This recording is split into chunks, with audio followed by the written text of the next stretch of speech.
Hi, welcome you to learn English. English வார்த்தைகள் நிறைய தெரிஞ்சால் தான் நிறைய இங்கிலீஷ் வாக்கியங்கள் நம்மளால் எழுத முடியும், பேச முடியும். வார்த்தைகள் தெரியாமல் கண்டினியூஸாக இங்கிலீஷில் பேசவோ எழுதவோ முடியாது. அடிக்கடி யூஸ் ஆகிற வார்த்தைகளுக்கு இங்கிலீஷ் டேர்ம்ஸ் நல்லா தெரிஞ்சு வச்சுக்கணும். ஒரு நியூஸ் பேப்பர் படிக்கிறோம், அந்த நியூஸ் பேப்பரில் சில வார்த்தைகளுக்கு மீனிங் தெரியல அப்படின்னா உடனே நம்மளுக்கு ஒன்றுமே தெரியல அப்படின்னு அர்த்தம் கிடையாது. அந்த வார்த்தைகள் அடிக்கடி யூஸ் ஆகாத வார்த்தைகளாக இருக்கும். அந்த நியூஸ் பேப்பரில் அந்த நியூஸுக்காக செலக்ட் பண்ணப்பட்ட வார்த்தைகளாக இருக்கலாம். ஸோ நம்மளுக்கு தெரிய வேண்டியது கேஷுவலாக டெய்லி யூஸ் ஆகிற வார்த்தைகளுக்கு இங்கிலீஷ் டேர்ம்ஸ் கண்டிப்பாக தெரிஞ்சு வச்சுக்கணும்.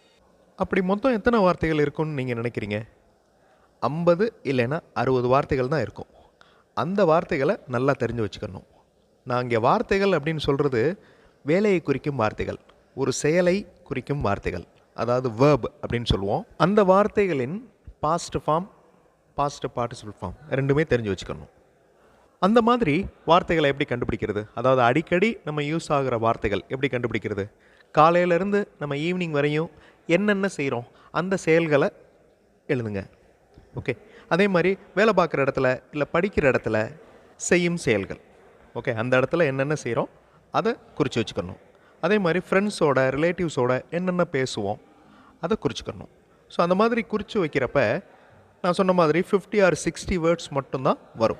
அவ்வளோதான். அந்த வார்த்தைகளுக்கு இங்கிலீஷ் டேர்ம்ஸ் நீங்கள் தெரிஞ்சுக்கிறணும். அந்த வேர்போட பாஸ்ட் ஃபார்ம் தெரிஞ்சுக்கிறணும், பாஸ்ட் பார்ட்டிசிபிள் ஃபார்ம் தெரிஞ்சுக்கிறணும். That's all. அதுக்கப்புறம் பேசிக் கிராமர் ரூல் இதை தெரிஞ்சுக்கிறணும். ஸோ அடிப்படை கிராமர் ரூல் தெரியாமல் நம்ம பேச முடியாது, எழுத முடியாது. That's all. அப்புறம் ப்ராக்டிஸ், பயிற்சி செய்ய செய்ய உங்களால் இங்கிலீஷில் பேச முடியும், நல்லா எழுத முடியும்.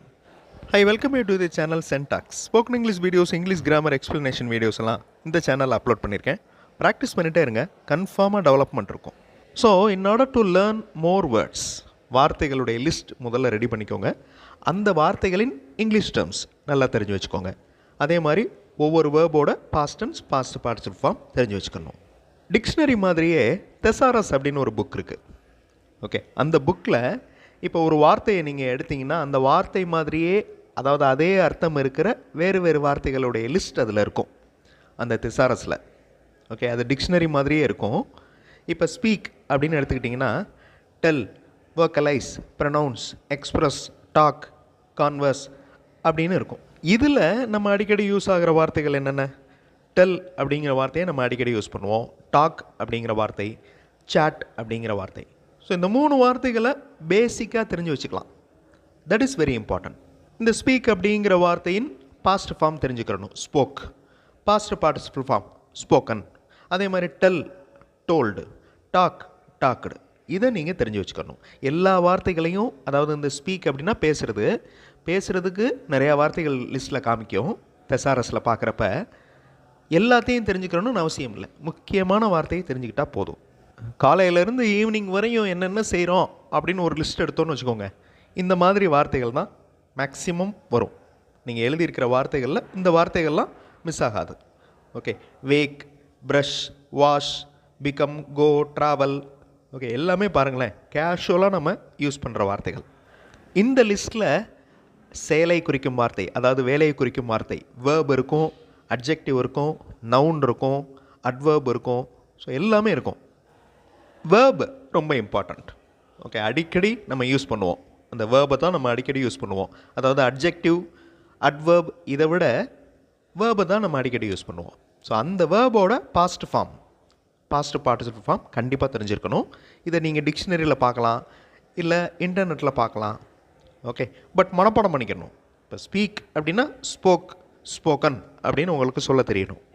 ஒரு வார்த்தை தெரிஞ்ச பிறகு அதை இங்கிலீஷ் சென்டென்ஸாக ஃப்ரேம் பண்ணுறதுக்கு ப்ராக்டிஸ் பண்ணுங்கள். இப்போ ஸ்பீக் அப்படின்னா I speak English, I speak to him, I speak loudly, I talk to them, we tell you. இந்த மாதிரி ஒரு வேர்பை வச்சு ஒரு சென்டென்ஸ் முதல்ல எழுதி பாருங்கள், தென் அதை சொல்லி பாருங்கள். அடிப்படை கிராமர் ரூல் ரொம்ப இம்பார்ட்டண்ட். பேசிக் கிராமர் ரூல் இல்லாமல் நம்ம இங்கிலீஷில் பேச முடியாது, எழுத முடியாது. அதுக்காக பெரிய பெரிய கிராமர் அதெல்லாம் வேண்டாம். சாதாரணமாக கம்யூனிகேட் பண்ணுறதுக்குன்னு கிராமர் இருக்குது, அது மட்டும் தெரிஞ்சால் போதும். இப்போ இந்த சிம்பிள் ப்ரெசன்ட் டென்ஸ் பாருங்களேன். நான் இந்த சேனல்லே நிறையா வீடியோஸில் சொல்லியிருப்பேன்.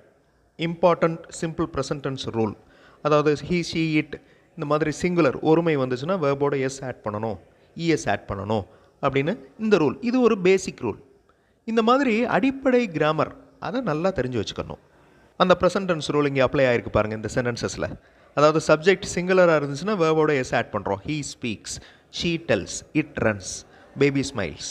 ஓகே, இது ஒரு முக்கியமான ப்ரெசன்ட் டென்ஸ் ரூல்.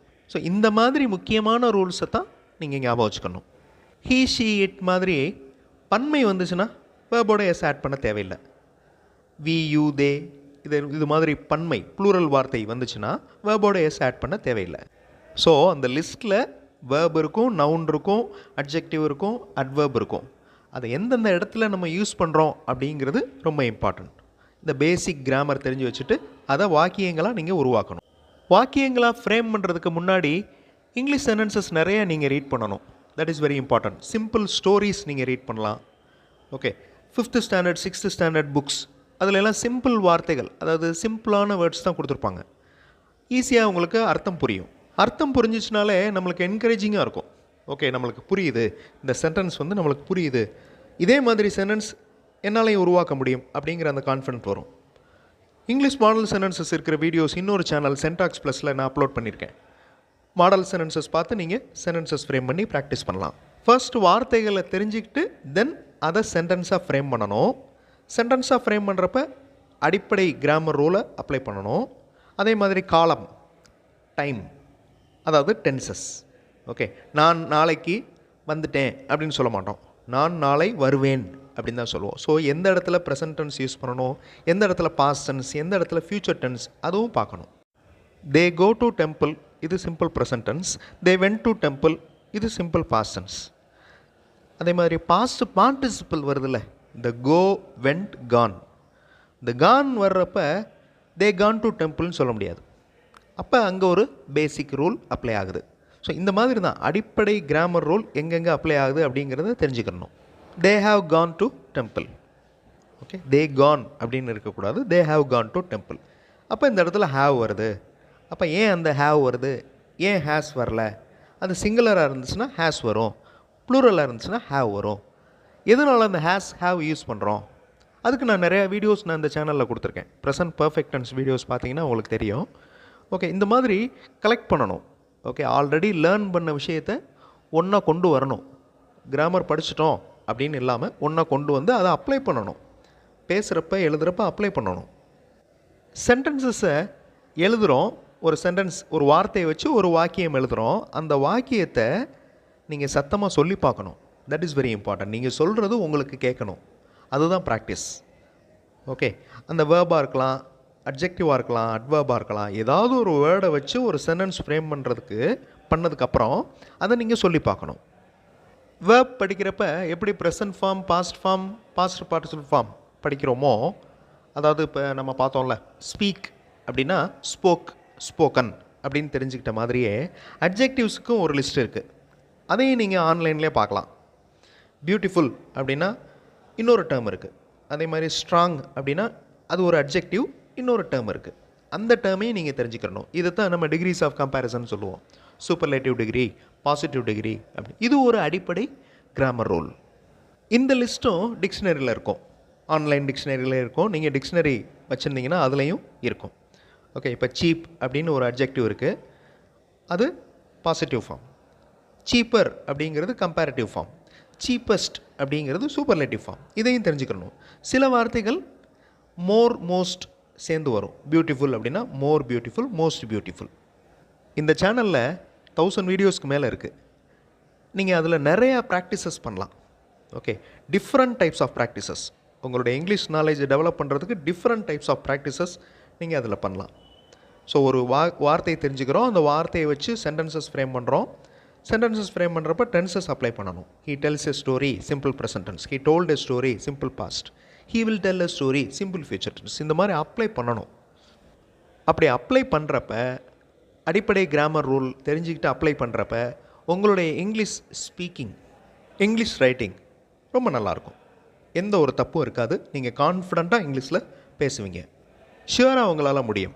உங்களுடைய தாட்ஸை இங்கிலீஷில் சொல்ல உங்களால் கண்டிப்பாக முடியும். அடுத்த வீடியோவில் இன்னொரு இன்ட்ரெஸ்டிங்கான கிராமர் எக்ஸ்ப்ளனேஷன், இன்ட்ரெஸ்டிங்கான கிராமர் எக்ஸசைஸோடு பார்க்கலாம். Thanks for watching and thanks for your valuable comments.